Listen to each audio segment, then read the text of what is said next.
Hello, our friends, Evolutionary Energy Arts family. Oh, welcome back. This is the first time in 5 or 6 days we've actually gotten outside. We've been so busy. We've been released. We escaped. We did. And so did she. So did she. She's still looking pretty cute from the haircut. Yeah. The sassy one. And Zeke chilling. And it's pretty nice out. You know, it's amazing how acclimated we can get. When I was in Florida, I would think that, weather like today, 42 with 20, 30 mile an hour gusts is like horrid and brutal. Today, it's a nice day. It is. It is a nice day. You can feel the sun beating down and, kind of a breeze, and it feels expansive like spring.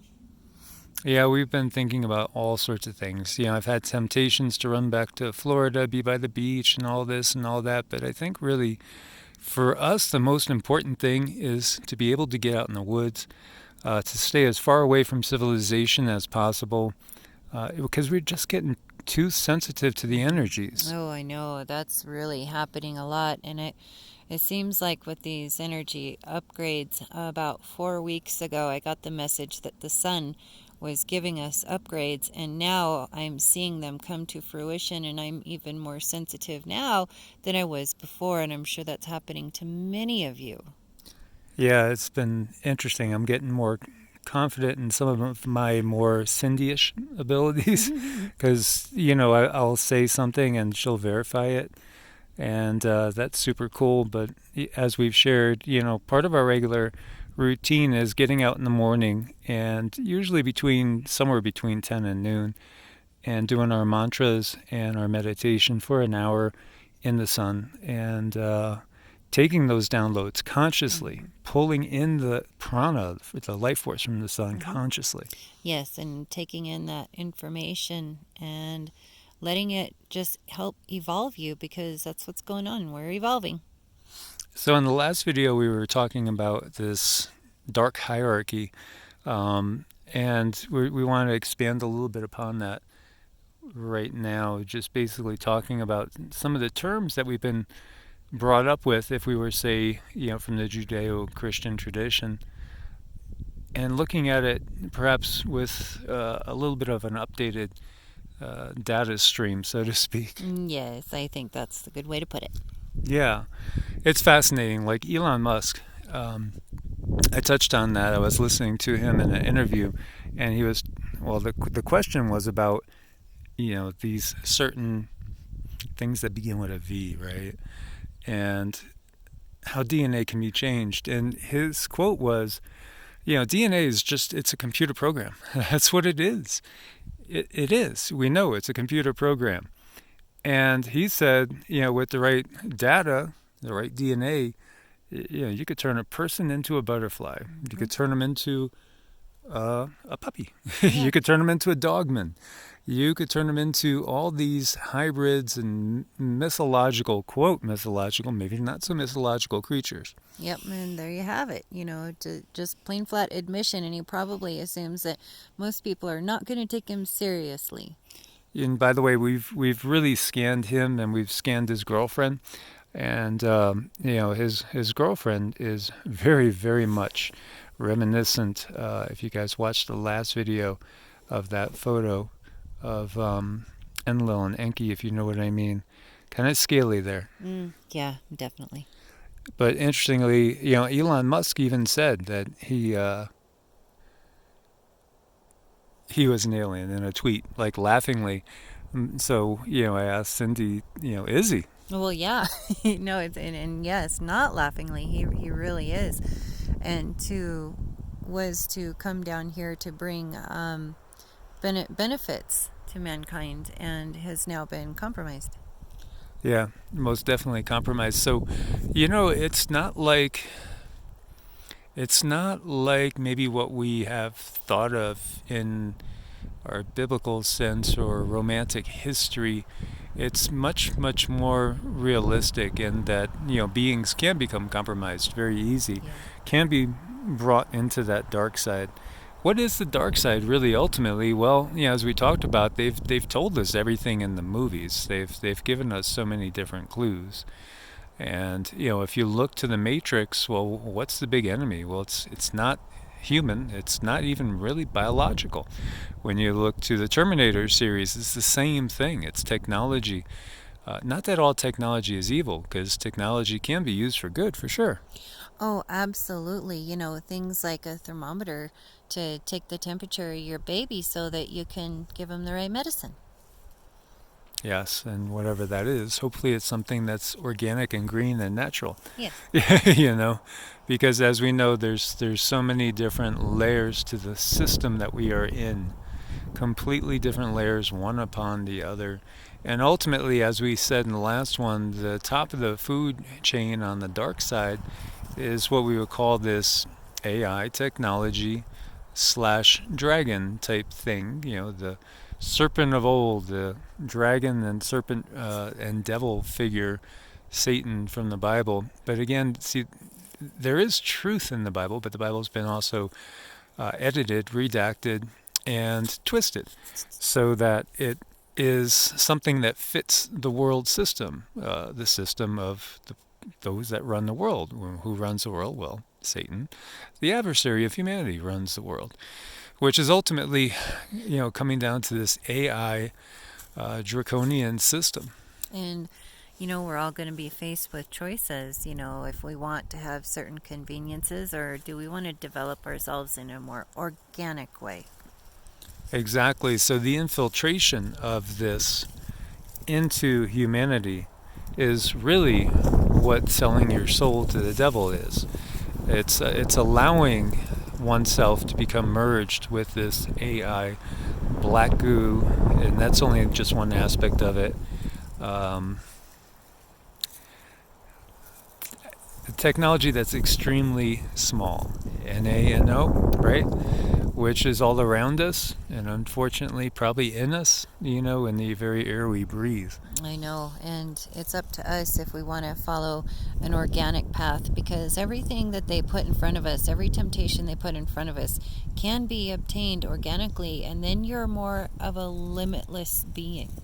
Exactly, we were talking about Merkabas, and Cindy was getting that there is basically a Merkaba for the entire body, which is very difficult to develop, and it takes really, previous lifetimes of working on it to get to the point where you're ready in this lifetime. And that's exactly what the Ascended Masters are. These are beings with full-blown, completely activated Merkabas that can stay up on 5th, 6th, maybe even 7th, 8th, and 9th densities on sometimes. Very, very close to source, yet also choose to come down and help those that are here in the lower densities.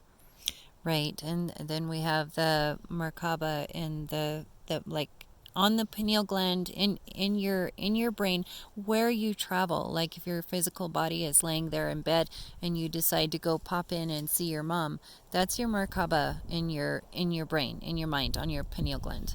It's sort of the Merkaba of the soul. It is the Merkaba of the soul, say your orb, your essence. That's what that is, and that one's people can develop in this lifetime, and you can develop it and learn to use it quite well. In that case, you still can get up to the higher dimensions, just not really take your physical body with you.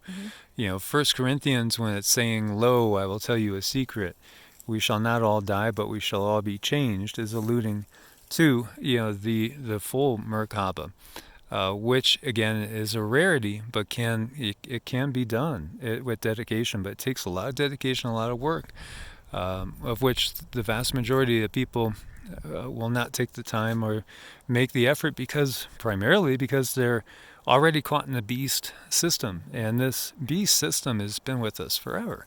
It's been with us, this entire go-round, that going back thousands of years. It probably has been with us for at least 25,000 years, really, in reality. And so we're already in it. The only difference is, will we be completely infected by it to the point where we cannot escape it? So that's the real danger here, because look at it, how they're going to tempt you with, first maybe, well, you could get your kidneys replaced. We have ones we grew in a pig, and now we're going to implant it into you, and it has this, technology, the NaNO technology in it, and it could have all sorts of CHIPs in it too as well. And then eventually it's just going to go farther and farther. As we know, we're all going to be neural linked together.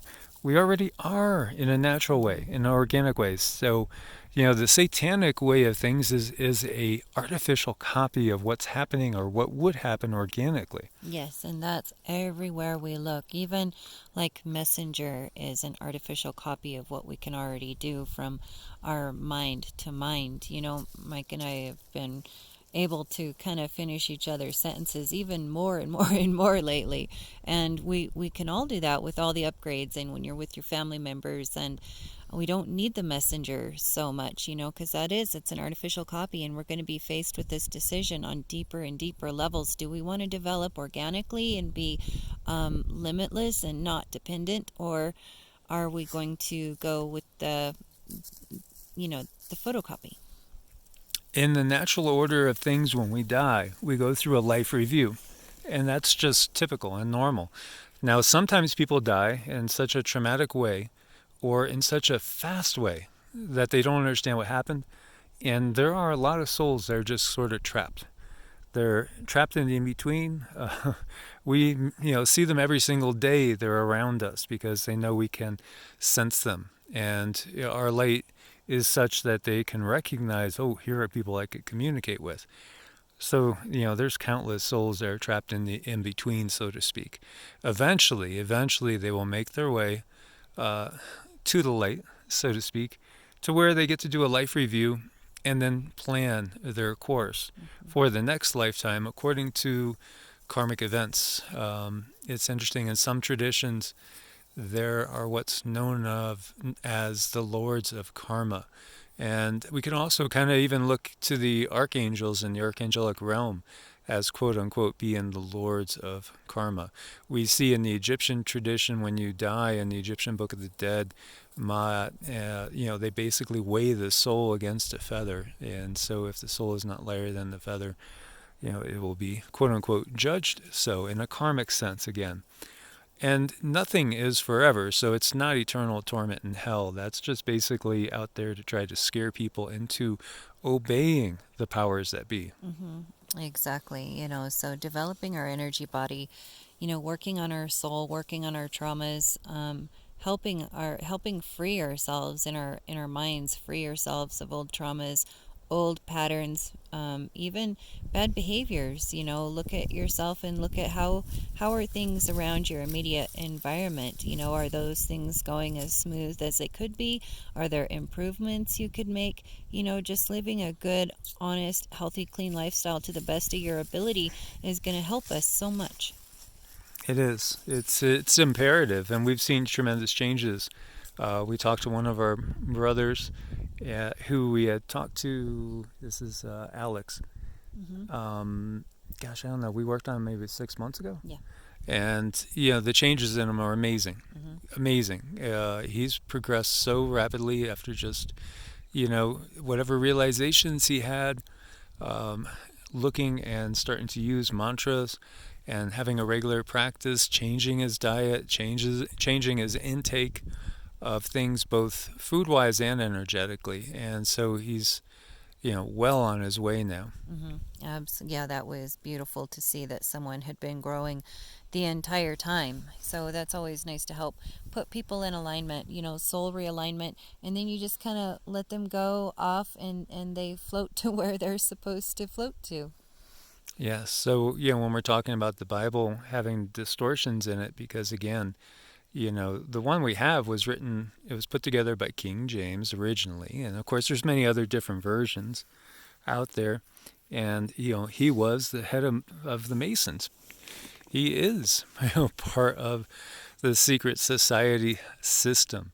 And we go back to Constantine, who was a pagan Roman emperor, and his empire was starting to fracture and crumble, and Christianity was growing by leaps and bounds. So if you can't beat them, join them. But again, make a version that you can use to control them, and get rid of all the texts that you possibly could that would disagree or give people personal power, because we have to keep power directed through the church in order for the empire to stay together. Yes, in order for everything to run smoothly for them, it needs to be directed. And, notice how many of these churches are in every single town. Even a town of a couple hundred probably has 3 churches.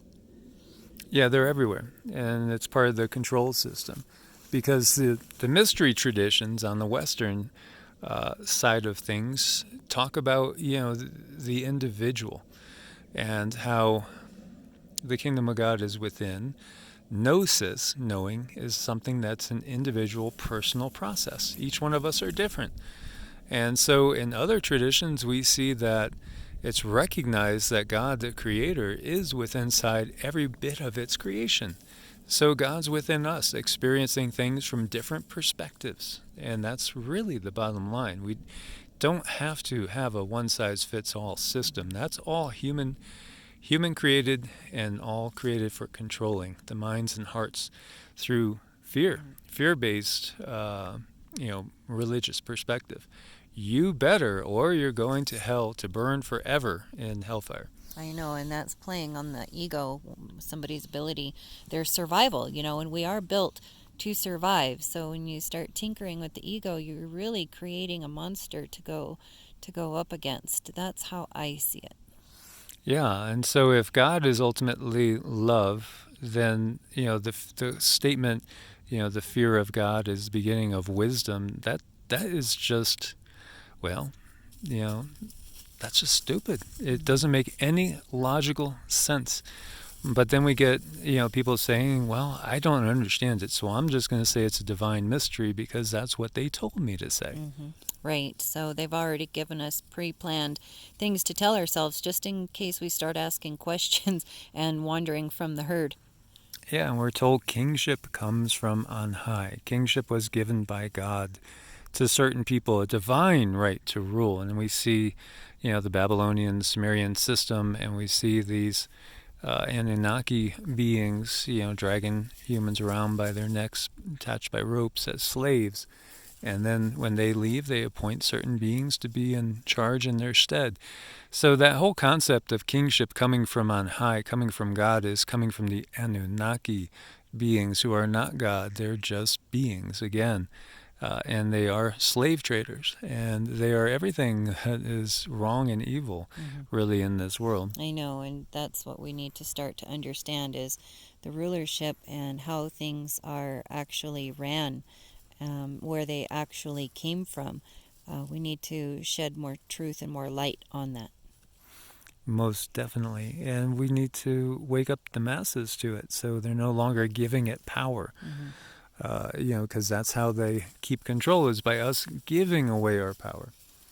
And so if we ultimately look at things and recognize that God lives in every one of its creations, God is exploring all of its creation through each of these individual beings, and that includes, Zeke and Sassy and all the animals, all the birds, all the fish, all the living things, even the plants on the planet. It's trying to view everything from different perspectives, and it's having that experience for itself. And that's important, to view things from different perspectives. If you're trying to figure out a problem, you want to be able to view that problem from as many different perspectives as possible. And that's our God-given right. So if that's the case, then why would the source of all creation appoint one of its creations to rule others? It's again illogical. Now, teachers, gurus, guides, yes, we all need them. And we all could end up walking off a cliff at some point in time, or, doing something we shouldn't if we didn't have a proper, guide with the knowledge. Like if you're trying to track the Himalayas and you've never done it before, it would be crazy to do it without guides. Yet, it doesn't mean that the guides are the kings ruling and deciding who gets what and how things are done. And in a 5D community, I don't see any kingship. Not at all. It's going to be more of decision being made on an individual basis, and also our consciousness will change at that point. People won't be as self-centered. You're not going to get there unless you've given away the self-centeredness and, let go of some of the ego. Yeah, decisions will be made more on a heart-based way. And there will be agreeing to disagree. Mm-hmm. So then maybe, two parties agree not to interact so much until they could come to the place where there's an understanding. But where you have one person's will directly overruling all the others, that's something you won't find on the higher dimensions. No, you won't. And we're headed there. We're moving there little by little, but it's all about healing yourself first. That's the most important thing, is getting right with yourself. And I know, for all those that have, all that they've done is just, go to church on Sunday, get a sermon or two. It's going to strike them as, hard to fathom, because that's what the conditioning is. Mm-hmm. And that's part of it. It's to get us to be conditioned to accept that we have rulers, that we have people that we have to obey. I know, it's really kind of a sad system, but we're breaking out of it. Yeah, we are breaking out of it, and we're going to realize it. And more people will come to the realization that, hey, this just doesn't feel right emotionally, and it doesn't seem right logically. Mm-hmm. And I'm sure a lot of people who are listening to this channel the first time are curious and trying to figure out and understand. And really, it's truly about following your heart. If you're curious about something, go find out more about it. Yes, most definitely. So guys, thanks for being part of the family. Make sure you are subscribed with the bell clicked. Thank you for your support on Ko-Fi and Patreon. If you need to set up a time, make an appointment, it's EEARTS at ProtonMail or evolutionaryenergyarts at gmail.com. God bless and namaste. God bless and namaste.